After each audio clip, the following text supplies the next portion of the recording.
ఒక ఊళ్ళో గోపాలం అనే ఒక వ్యక్తి ఉన్నాడు. అతని భార్య సుమతి. గోపాలం మంచి భోజన ప్రియుడు.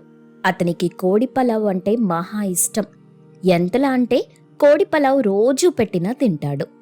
ఒకరోజు రాత్రి నిద్రలో గోపాలం, కోడి పలావ్, ఆహా, కోడి పలావ్, కోడి పలావ్ అని కలవరిస్తూ ఉన్నాడు.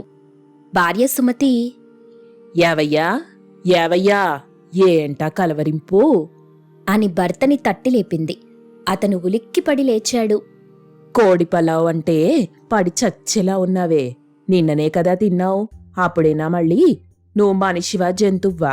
కనీసం అడవిలోని సింహం కూడా ఒకసారి వేటాడి తిన్నాక 3-4 రోజుల దాకా తినదంట. నువ్వు వాటిని మించిపోతున్నావు. ఏం చేయమంటావే? నా నాలుక ఆ కోడి పలావ్ రుచిని మర్చిపోలేకపోతుంది.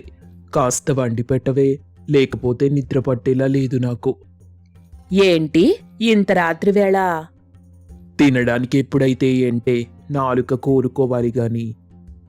ఇరుగు పొరుగు వాళ్ళు నవ్వుతారయ్యా. ఎవరు నవ్వినా నాకనవసరం. నాకిప్పుడే కోడి పలావ్ కావాలి. అయినా ఇప్పటికిప్పుడు కోడెక్కడి నుండొస్తుంది? మన గోడ పైన పక్కింటి వాళ్ళ కోడి పడుకొనుంది. నేను వెళ్ళి దాన్ని పట్టుకొస్తాను. ఈలోగా నువ్వు పొయ్యి ముట్టించి వంట మొదలెట్టు. అమ్మో, అట్టా చేస్తే ఆ కోడి యజమానులు ఊరుకుంటారా? మన మీద గొడవకు రారు? మనమే తిన్నామని వెళ్ళి చెప్తామా ఏంటి? ముందీ గోలంతా వదిలేసి వంట మొదలెట్టు. అని గబగబా గోపాలం బయటకెళ్ళాడు. చేసేదేం లేక భర్త కోసం వంట మొదలెట్టింది సుమతి. కాసేపట్లో కోడిని పట్టుకొనొస్తాడు. గంటలో గుమగుమలాడే కోడి పలావ్ తయారు చేస్తుంది సుమతి. తరువాత గోపాలానికి వడ్డిస్తుంది. ఆహా, ఓహో, ఏం రుచి, ఏం రుచి! అని లొట్టలేసుకుంటూ చేతులు నాక్కుంటూ కడుపుకి బిర్రుగా లాగించేస్తాడు. ఇప్పుడు తృప్తిగా నిద్ర పడుతుంది. అని హాయిగా పడుకొని గుర్రు పెట్టి నిద్రపోతాడు.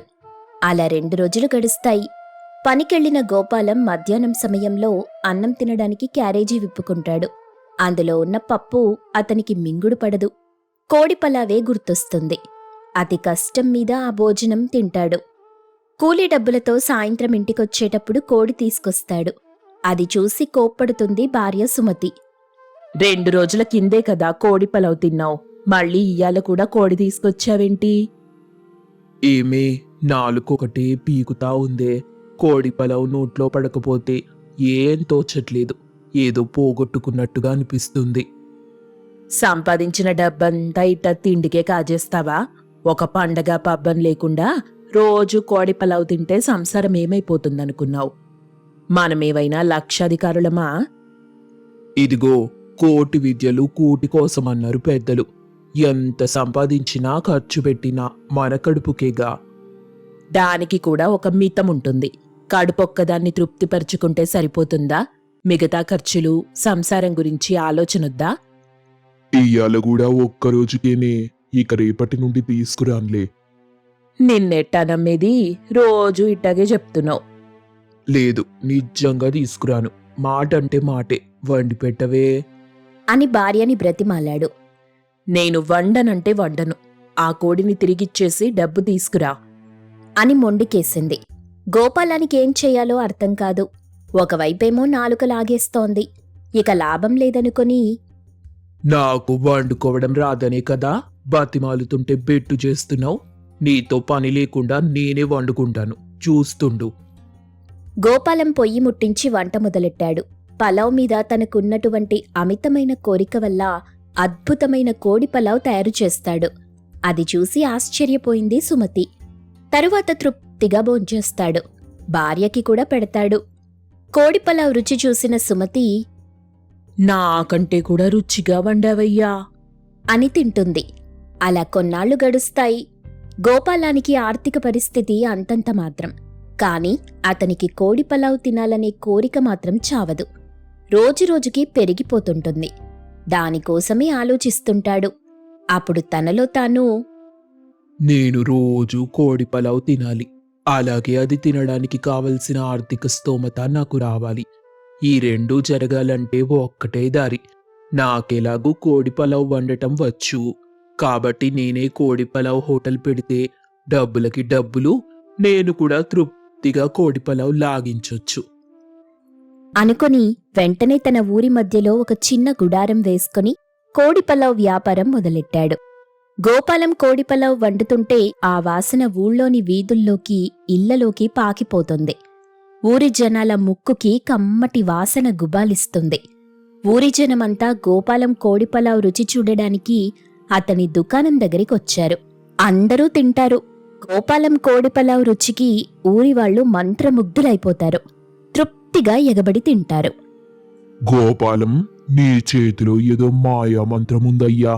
ఇంత రుచికరమైన పలావ్ ఇంతవరకు ఎక్కడా తినలేదు. మా ఆడవాళ్ల వంట కూడా నీ ముందు బలాదూరే అనుకో.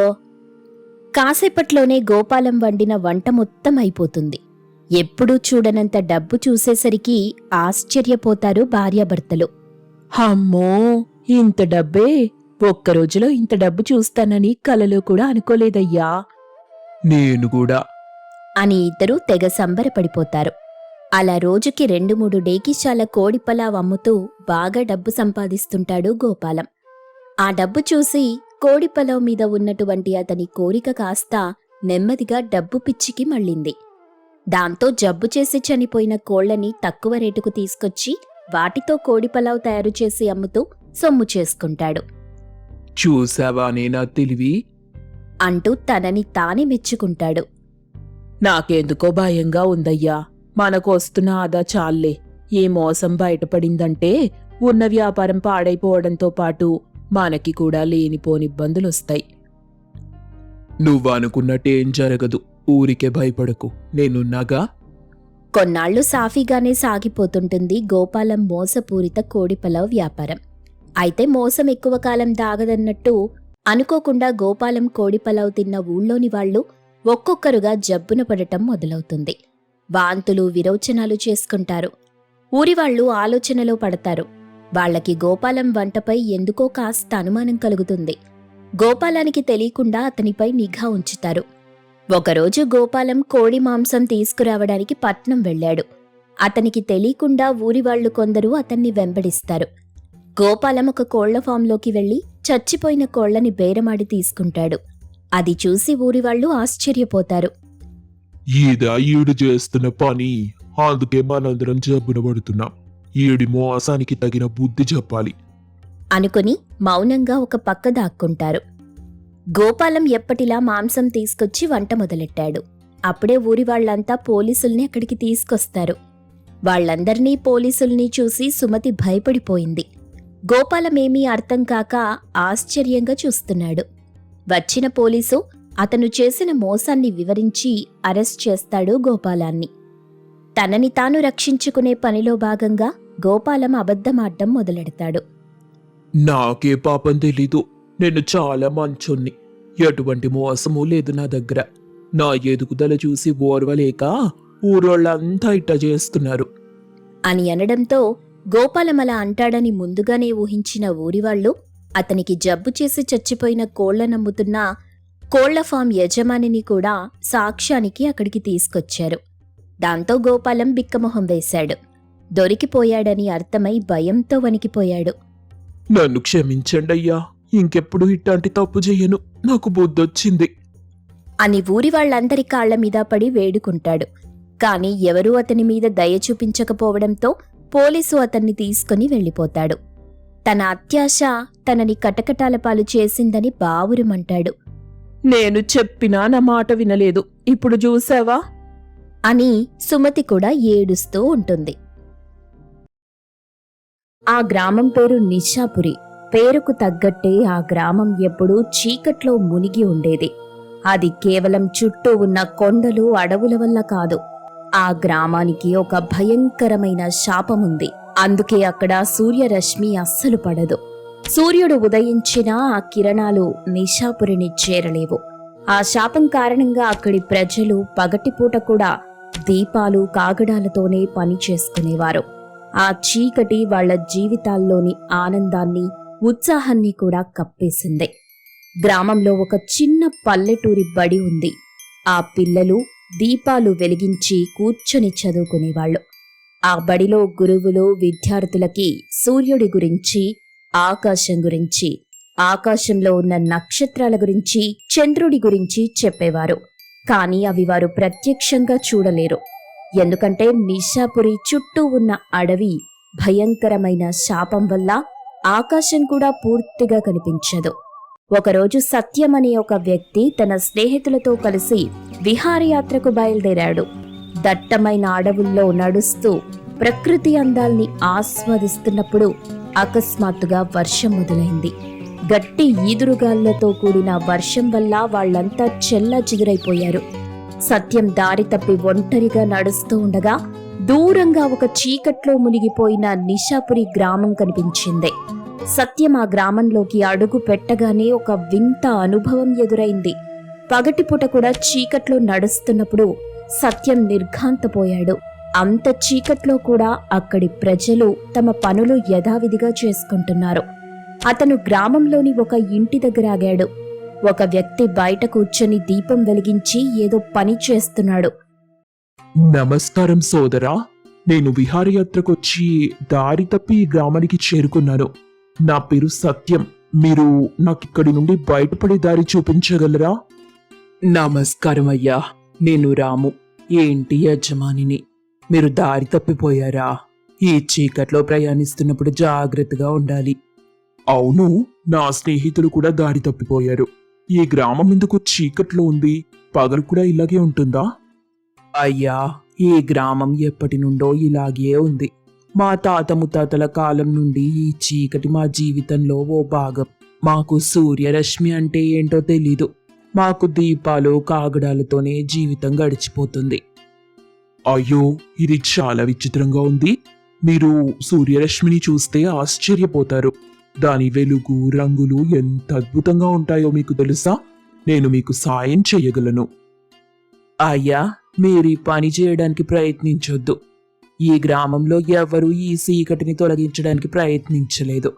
ఎందుకంటే ఈ చీకటికో శక్తి ఉంది. ఇదొక శాపం. రాము, నేను ఈ శాపాన్ని నమ్మను. నేను నా తెలివితో, జ్ఞానంతో ఈ చీకటిని తొలగించేస్తాను.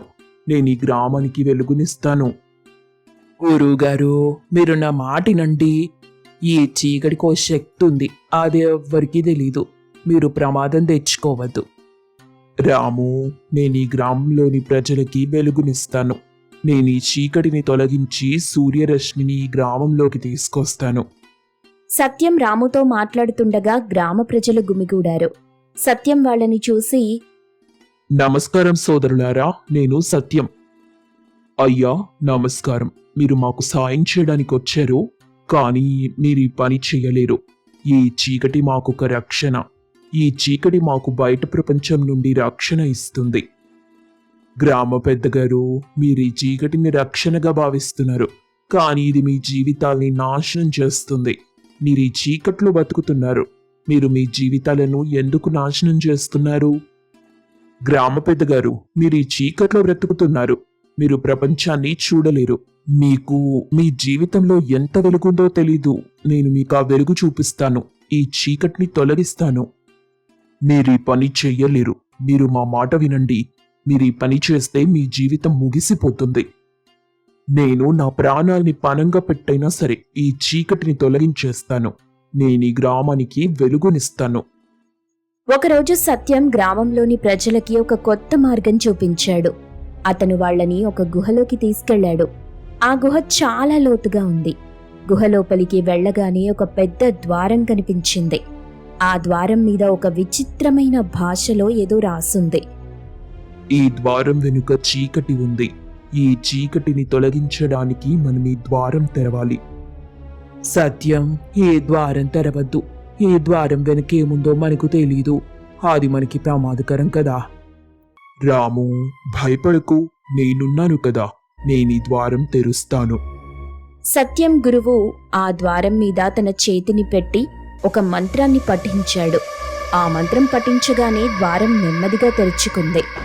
ద్వారం తెరుచుకోగానే ఒక పెద్ద చీకటి గది కనిపించింది. ఆ గది లోపల ఒక పెద్ద విగ్రహం ఉంది. ఆ విగ్రహం చాలా భయంకరంగా ఉంది. ఈ విగ్రహం చీకటిని రక్షించే దేవత. సత్యం, మీరు ఈ విగ్రహం గురించి మాకు చెప్పవద్దు. ఈ విగ్రహం చాలా భయంకరమైంది. నేను ఈ విగ్రహం దగ్గరికి వెళ్ళి ఈ చీకటిని తొలగించమని అడుగుతాను. సత్యం విగ్రహం దగ్గరికెళ్ళాడు. అతను విగ్రహం దగ్గర మోకరిల్లి, ఓ దేవి, ఈ గ్రామానికి వెలుగునివ్వు. ఈ గ్రామంలోని ప్రజల జీవితాల్ని నాశనం చెయ్యవద్దు అని ప్రార్థించాడు. అప్పుడు ఆ విగ్రహం మాట్లాడింది. నాయనా, నేనీ గ్రామానికి వెలుగునివ్వలేను. ఈ గ్రామం శాపం వల్ల చీకట్లో ఉంది. ఈ గ్రామాన్ని చీకట్లో ఉంచడానికి ఒక కారణం ఉంది. ఏమిటి తల్లి ఆ కారణం? ఈ గ్రామంలో ఒక పెద్ద నేరం జరిగింది. ఆశ అనే అమాయకురాలైన అమ్మాయిని ఒక రాజు మోసం చేసి అవమానించాడు. ఆ రాజు చేసిన మోసం గురించి తెలిసిన గ్రామ ప్రజలు ఆశని చిన్నచూపు చూసి ఆమెని అవమానించారు. ఆ అవమానం తట్టుకోలేక ఆశ ఆ గ్రామంలోని ఒక బావిలో దూకి చనిపోయింది. అప్పటి నుండి ఈ గ్రామం మొత్తం చీకటిలోకి వెళ్ళిపోయింది. ఇప్పుడు మీరు ఆమెను శాంతింపజేయాలి. విగ్రహం ముందు మోకరిల్లిన సత్యం నేను ఆశను శాంతింపజేయడానికి ఏం చెయ్యాలి? అంటూ అడిగాడు. విగ్రహం నుండి జవాబు రాలేదు. అప్పుడు సత్యం విగ్రహం చుట్టూ ఉన్న గదిని పరిశీలించాడు. అక్కడ కొన్ని ప్రాచీన పుస్తకాలు, రాతప్రతులు కనిపించాయి. ఆ రాతప్రతులలో నిషాపురి గ్రామం చరిత్ర, ఆశ గురించి, ఆమె శాపాన్ని ఎలా తొలగించాలనే వివరాలున్నాయి. సత్యం ఆ పుస్తకాల్ని పట్టుకొని గ్రామ ప్రజల దగ్గరికొచ్చి, నేనిక్కడ కొన్ని పాత పుస్తకాలు కనుక్కున్నాను. వాటిలో ఈ చీకటి గురించి, ఆశ శాపం గురించి రాసుంది అంటూ చెప్పాడు. అయ్యా, ఆ పుస్తకాలు మా తాతల కాలం నుండి ఇక్కడే ఉన్నాయి, కానీ ఎవరూ వాటిని చదవలేకపోయారు. ఈ పుస్తకంలో రాసున్న దాని ప్రకారం ఆశ శాంతించాలంటే ఒక పురుషుడు 7 రోజుల పాటు ఉపవాసం ఉండాలి. గ్రామ ప్రజలు ఒకరి ముఖం ఒకరు చూసుకున్నారు. అందులో ఒక వ్యక్తి, ఇది చాలా కష్టమైనా సరే నేనీ పని చేస్తాను. నేను 7 రోజుల పాటు ఉపవాసం ఉంటాను. ఆ తర్వాత ఏం చెయ్యాలయ్యా? ఈ 7 రోజుల ఉపవాసం పూర్తయ్యాక నేను ఆశా విగ్రహాన్ని పెళ్లి చేసుకోవాలి. కానీ అది కేవలం ఒక తంతు కాదు. నేను ఆమెను నా హృదయంలోకి ఆహ్వానించాలి. అలా చేస్తేనే ఆమె ఈ గ్రామాన్ని వదిలి వెళ్తుంది. అయ్యా, మీరు నిజంగానే ఈ పని చేస్తారా? ఇది చాలా కష్టమైన మార్గం. అవును గ్రామ పెద్దగారు, ఈ గ్రామం కోసం నా జీవితాన్ని పణంగా పెట్టడానికి సిద్ధంగా ఉన్నాను. నేను ఈ గ్రామానికి వెలుగునిస్తాను. నా సంకల్పం దృఢంగా ఉంది. నేను 7 రోజులు ఉపవాసం ఉంటాను. అయ్యా, మీరు దయచేసి ఏదైనా తినండి. వద్దు రాము, నా ఆశయం నా ప్రాణం కంటే గొప్పది. ఈ గ్రామానికి వెలుగు రావాలి. అయ్యా, మీ శరీరం నీరసించిపోయింది, కళ్ళు లోపలికి పోయాయి. దయచేసి ఉపవాసం విడిచిపెట్టండి. మేము ఈ చీకట్లోనే జీవిస్తాం. రాము, భయపడకు. నేను నా శక్తి ఉన్నంత వరకు ఈ పని చేస్తాను. అతను ఎలా బతుకుతాడు? ఒకవేళ చనిపోతేనో? అతని మోకంలో ఏదో ప్రత్యేకమైన వెలుగు కనిపిస్తోంది. అతను మామూలు మనిషి అయితే కాదు అనుకున్నారు గ్రామస్తులు.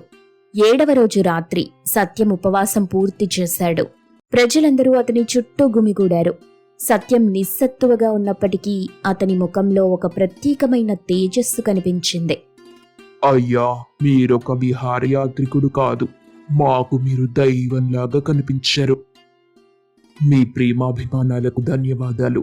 మీరు నాపై ఉంచిన నమ్మకమే ఈ కఠినమైన ఉపవాసాన్ని పూర్తి చేయడానికి నాకు శక్తినిచ్చింది. సత్యం ఆ తరువాత ప్రజలతో కలిసి గుహలోకెళ్లాడు. ఆశ విగ్రహం ముందు నిలబడి, ఆశ, ఈ గ్రామం ప్రజలు తమ తప్పు తెలుసుకున్నారు. నేను నిన్ను నా హృదయంలోకి ఆహ్వానిస్తున్నాను. నీ మనసులో ఉన్న కోపాన్ని వదిలేసి శాంతించు. ఈ గ్రామానికి వెలుగునివ్వు అని మనస్ఫూర్తిగా అన్నాడు. సత్యం ఆశా విగ్రహానికి ఒక దండ వేసి పెళ్లి చేసుకున్నట్లు సాంప్రదాయాన్ని పూర్తి చేశాడు. వెంటనే గుహలో ఒక పెద్ద వెలుగొచ్చింది. ఆ వెలుగు ఆకాశం వైపు వెళ్ళిపోయింది. ఆ సమయంలో గ్రామం మొత్తం ఒక కొత్త కాంతితో నిండిపోయింది. ఆకాశంలో సూర్యరశ్మి మొదటిసారిగా నిషాపురి గ్రామం మీద పడింది. గ్రామ ప్రజలు ఆశ్చర్యంతో, ఆనందంతో కేకలు వేశారు. వాళ్ల కళ్ల నుండి ఆనంద బాష్పాలొచ్చాయి. వెలుగొచ్చిన తరువాత సత్యం ప్రశాంతంగా వెళ్ళిపోవడానికి సిద్ధమయ్యాడు. గ్రామ ప్రజలు అతన్ని ఆపడానికి ప్రయత్నించారు. అయ్యా, మీరు మమ్మల్ని వదిలి వెళ్ళొద్దు. మీరు మాకు వెలుగునిచ్చారు. మీరు మా దైవం. మీరు మా నాయకుడిగా ఉండాలి. నేను మీ మధ్యనే ఉంటాను. నేనెక్కడికెళ్ళినా ఎప్పుడు మీ హృదయాలలోనే ఉంటాను. మీ గ్రామంలోకి వెలుగొచ్చింది. ఇప్పుడు మీరు మీ జీవితాల్ని మార్చుకోండి. నేను నా ప్రయాణాన్ని కొనసాగిస్తాను. సత్యం వెళ్ళిపోయినా అతని మాటలు, అతని త్యాగం ఆ గ్రామ ప్రజల మనసులో చెరిగిపోలేదు. వాళ్ళు అతని జ్ఞాపకార్థం గుహ దగ్గర ఒక పెద్ద విగ్రహాన్ని నిర్మించారు. ఆ గ్రామం పేరు సత్యపురిగా మారింది. ఆ గ్రామం ప్రజలు సత్యం చూపిన మార్గంలో నడిచారు. ఆ చీకటి రోజులను ఎప్పటికీ మర్చిపోలేదు. సత్యం కథ ఒక పురాణంగా మారి తరతరాలుగా చెప్పుకుంటున్నారు. అతని త్యాగం వల్లనే ఆ గ్రామానికి వెలుగొచ్చిందని వాళ్ళెల్లప్పుడూ గుర్తుంచుకున్నారు.